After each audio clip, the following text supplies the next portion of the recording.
Assalamualaikum warahmatullahi wabarakatuh. Yang terhormat Ibu Dewi Hudia STMM selaku dosen pengampu mata kuliah Masyarakat Industri, dan yang terhormat teman-temanku sekalian. Perkenalkan, nama saya Rahmawati Rositasari dari kelas MN22I. Saya di sini selaku perwakilan dari kelompok 4 yang akan melakukan presentasi mengenai materi penyelesaian perselisihan hubungan industrial. Baik, sebelum kami melakukan presentasi, ada pun beberapa anggota kelompok 4, yaitu yang terdiri dari Anugrah Parsaulian Simarmata, Cantika Juliana, Rahmawati Rositasari, Nurcipta Komariah, Fitri Komalasari, Muhammad Naufal Rizky Kusuma, Cynthia Novianti Suteja. Baik, presentasi dimulai yang akan dilanjutkan oleh rekan saya. Kepada rekan saya dipersilakan. Saya Nurcipta Komariah. Di sini saya akan sedikit memaparkan materi. Yang pertama di sini ada latar belakang. Apa itu hubungan industrial? Jadi, hubungan industrial merupakan hubungan yang tercipta antara para pelaku dalam proses produksi, yakni antara pengusaha, pekerja atau buruh, dan pemerintah, yang dilandasi oleh nilai-nilai keadilan, kesetaraan, dan kepentingan bersama. Dalam praktiknya, hubungan ini tidak selalu berjalan harmonis. Perbedaan kepentingan dan pandangan antara pengusaha dan pekerja seringkali menimbulkan ketegangan yang dapat berujung pada perselisihan hubungan industrial. Nah, sedangkan perselisihan hubungan industrial adalah merupakan salah satu aspek penting dalam dunia ketenagakerjaan yang perlu mendapatkan perhatian serius. Perselisihan tersebut dapat mencakup berbagai hal, seperti perselisihan mengenai hak, kepentingan, pemutusan hubungan kerja, maupun perselisihan antar serikat pekerja dalam satu perusahaan. Ketidaksepahaman dalam hubungan kerja yang tidak segera diselesaikan secara adil dan proporsional dapat berdampak negatif, tidak hanya bagi para pihak yang berselisih, tetapi juga terhadap stabilitas ekonomi dan sosial secara umum. Selanjutnya ada rumusan masalah. Berdasarkan latar belakang yang telah diuraikan, maka rumusan masalah dalam penelitian ini dapat dirumuskan sebagai berikut. Yang pertama, apa saja bentuk-bentuk perselisihan hubungan industrial yang umum terjadi di Indonesia? Yang kedua, bagaimana mekanisme penyelesaian perselisihan hubungan industrial berdasarkan peraturan perundang-undangan yang berlaku? Yang ketiga, apa saja kendala yang dihadapi dalam implementasi penyelesaian perselisihan hubungan industrial di lapangan? Dan yang terakhir, bagaimana upaya strategis yang dapat dilakukan untuk meningkatkan efektivitas penyelesaian perselisihan hubungan industrial? Baik, slide selanjutnya akan dibacakan oleh saya, Cantika Juliana, yaitu tujuan penelitian. 1. Mengidentifikasikan bentuk-bentuk perselisihan hubungan industrial yang sering terjadi dalam praktik hubungan kerja. Yang kedua ada mendeskripsikan mekanisme penyelesaian perselisihan hubungan industrial menurut Undang-Undang Nomor 2 Tahun 2004 dan peraturan pelaksanaannya. Yang ketiga ada menganalisis berbagai kendala yang dihadapi dalam proses penyelesaian perselisihan hubungan industrial di Indonesia. Yang keempat merumuskan upaya atau strategi yang dapat diterapkan untuk meningkatkan efektivitas dan efisiensi dalam menyelesaikan perselisihan hubungan industrial. Dan di sini ada pengertian hubungan industrial dan perselisihan hubungan industrial. Di sini pengertiannya yaitu hubungan antara pengusaha, pekerja atau buruh dan pemerintah dalam proses produksi. Ada juga berdasarkan nilai Pancasila dan Undang-Undang 1945, Undang-Undang Nomor 13 Tahun 2003. Hubungan industrial adalah suatu sistem yang terbentuk antara pelaku dalam proses produksi barang dan jasa. Ada tujuannya menciptakan hubungan kerja kondusif, harmonis, dan produktif. Nah, Perselisihan hubungan industrial di sini yaitu perbedaan pendapat antara pengusaha dan pekerja atau serikat pekerja. Ada juga jenis-jenis perselisihan berdasarkan Undang-Undang Nomor 2 Tahun 2004. Ada juga perselisihan PHK. Ada juga perselisihan hak, ada perselisihan kepentingan, dan ada perselisihan antar serikat pekerja. Lalu slide selanjutnya ada mekanisme penyelesaian perselisihan. 1. Bipartit, yaitu negosiasi langsung. Nomor 2, mediasi atau mediator netral dan sertifikasi. Yang ketiga ada konsiliasi, yaitu untuk kepentingan antar serikat. Yang keempat, arbitrase, yaitu keputusan final dan mengikat.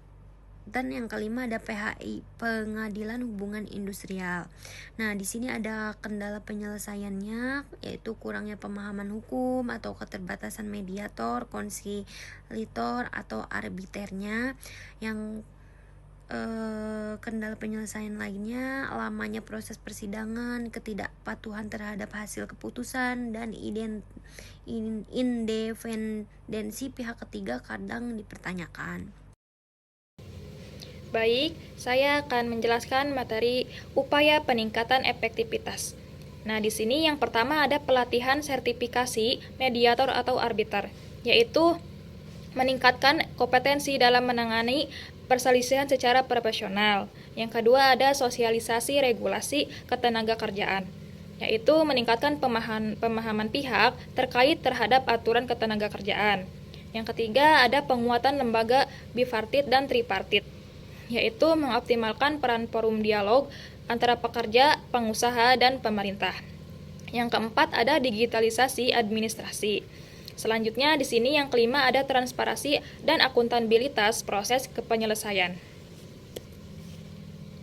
Menurut Mantili, tahun 2021, penyelesaian perselisihan hubungan industrial di Indonesia telah diatur secara komprehensif melalui Undang-Undang Nomor 2 Tahun 2004 tentang penyelesaian perselisihan hubungan industrial. Undang-undang ini menekankan pentingnya penyelesaian secara bertahap, dimulai dari upaya non-litigasi hingga litigasi, guna menciptakan solusi yang adil, cepat, dan efektif bagi para pihak yang berselisih. Proses penyelesaian perselisihan hubungan industrial dapat dilakukan melalui beberapa tahapan, yaitu bipartit, mediasi, konsiliasi, arbitrase, dan litigasi di pengadilan hubungan industrial. Kemudian di sini ada contoh studi kasus yang pertama, yaitu PHK di PT Prudential Life Asuransi. Jadi kasus ini melibatkan Lani Rosalia Indah, seorang pekerja di PT Prudential Life Asuransi yang telah bekerja sejak tahun 2004. Pada tahun 2020, Lani diberhentikan dengan alasan pelanggaran peraturan perusahaan. Namun yang menjadi pokok perselisihan adalah perhitungan masa kerjanya. Perusahaan hanya menghitung masa kerja Lani sejak tahun 2017 saat ia mendatangani kontrak sebagai karyawan tetap dan memberikan pesangon sebesar 72 juta untuk masa kerja 2 tahun 11 bulan. Sementara Lani menganggap dirinya telah bekerja selama 16 tahun dan berhak atas pesangon sesuai masa kerja tersebut. Penyelesaian diawali melalui perundingan, bipartit, dan mediasi oleh Dinas Ketenagakerjaan Kota Bandung. Namun gagal, akhirnya kasus ini disidangkan di Pengadilan Hubungan Industrial Bandung, putusan nomor 113 PDT Sus PHI tahun 2020 PN Bandung. Hasil putusan menyatakan bahwa status Lani sebelum tahun 2017 bukanlah sebagai karyawan tetap, sehingga masa kerja yang diakui tetap hanya 2 tahun 11 bulan. Kasus ini menunjukkan pentingnya penjelasan status hubungan kerja, serta menggambarkan bahwa penyelesaian sengketa melalui PHI tetap mengedepankan bukti formal seperti perjanjian kerja.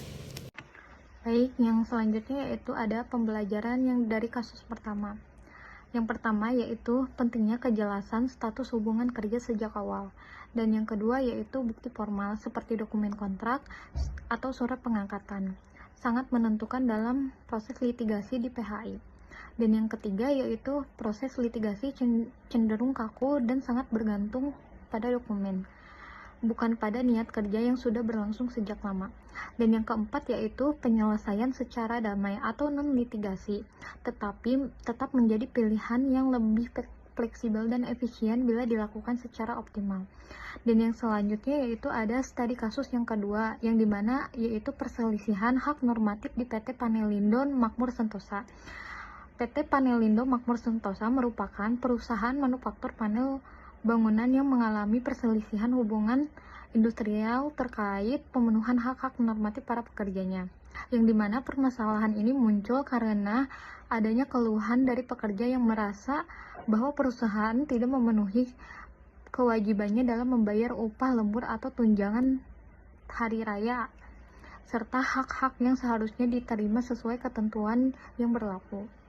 Dan yang selanjutnya itu ada upaya penyelesaian awalnya yang dilakukan melalui perundingan bipartit antara pihak manajemen dan pekerja. Namun perundingan ini tidak mencapai kesepakatan. Kemudian kasus ini dilanjutkan ke proses mediasi yang difasilitasi oleh Dinas Ketenagakerjaan. Dalam proses mediasi tersebut, mediator berhasil mempertemukan kedua belah pihak dan memfasilitasi jalannya diskusi hingga akhirnya tercapai kesepakatan mengenai pembayaran hak-hak yang belum dipenuhi oleh pihak perusahaan. Keberhasilan proses mediasi ini menunjukkan efektivitas penyelesaian perselisihan melalui jalur non-litigasi yang sebagaimana diatur dalam Undang-Undang Nomor 2 Tahun 2004. Penyelesaian perselisihan hubungan industrial. Faktor-faktor yang mendukung keberhasilan ini antara lain netralisasi mediator, itikat baik kedua belah pihak, serta komitmen bersama untuk menyelesaikan masalah ini tanpa harus melalui proses pengadilan yang memakan waktu dan biaya. Studi kasus ini menjadi contoh nyata yang dimana bahwa mekanisme mediasi ini dapat menjadi solusi efektif dalam menangani konflik ketenagakerjaan secara damai dan efisien. Dan yang selanjutnya yaitu ada pembelajaran dari kasus yang kedua ini. Yang pertama yaitu ada mediasi sangat efektif sebagai penyelesaian non-litigasi. Dan yang kedua yaitu penyelesaian damai lebih cepat, lebih murah, dan menguntungkan dibandingkan jalur pengadilan. Dan yang ketiga yaitu pentingnya peran mediator yang profesional dan netral. Dan yang terakhir yaitu komunikasi terbuka antara pengusaha dan pekerja menjadi kunci utama keberhasilan penyelesaian kasus ini. Yang selanjutnya adalah hubungan industrial merupakan interaksi antara pengusaha, pekerja, dan pemerintah yang didasari oleh nilai keadilan, kesetaraan, serta penghormatan terhadap hak dan kewajiban masing-masing pihak. Dalam praktiknya, berbagai perselisihan kerap terjadi akibat perbedaan kepentingan, pelanggaran hak maupun konflik antar serikat pekerja. Pemerintah Indonesia telah menciptakan Undang-Undang Nomor 2 Tahun 2004 sebagai dasar hukum yang menyediakan beberapa jalur penyelesaian perselisihan, yakni bipartit, mediasi, konsilasi, arbitrase, dan litigasi melalui pengadilan hubungan industrial. Mediasi terbukti menjadi mekanisme yang efektif dalam menyelesaikan perselisihan secara damai, cepat, dan efisien. Sementara proses litigasi di pengadilan cenderung kaku, formal, dan sangat bergantung pada bukti tertulis. Kendati demikian, implementasi penyelesaian perselisihan hubungan industrial masih menghadapi tantangan seperti keterbatasan sumber daya manusia yang kompeten, rendahnya pemahaman hukum di kalangan pekerja dan perusahaan, kurangnya kepatuhan terhadap hasil penyelesaian, serta proses pengadilan yang memakan waktu dan biaya. Untuk mengatasi berbagai kendala tersebut, diperlukan peningkatan kualitas sumber daya manusia melalui pelatihan dan sertifikasi, penguatan peran lembaga kerjasama bipartit dan tripartit, digitalisasi administrasi penyelesaian, serta peningkatan transparansi dan akuntabilitas proses penyelesaian. Ya, oke. Untuk selanjutnya akan dilanjutkan oleh saya, yaitu Anugrah. Secara keseluruhan, sistem penyelesaian perselisihan hubungan industrial di Indonesia sudah memiliki kerangka hukum yang cukup memadai. Namun, komitmen dan sinergi dari semua pihak sangat diperlukan untuk terus meningkatkan kualitas proses penyelesaian, menciptakan hubungan industrial yang harmonis, adil, dan berkelanjutan demi mewujudkan kesejahteraan bersama dan stabilitas sosial ekonomi nasional. Oke, cukup sekian dan terima kasih.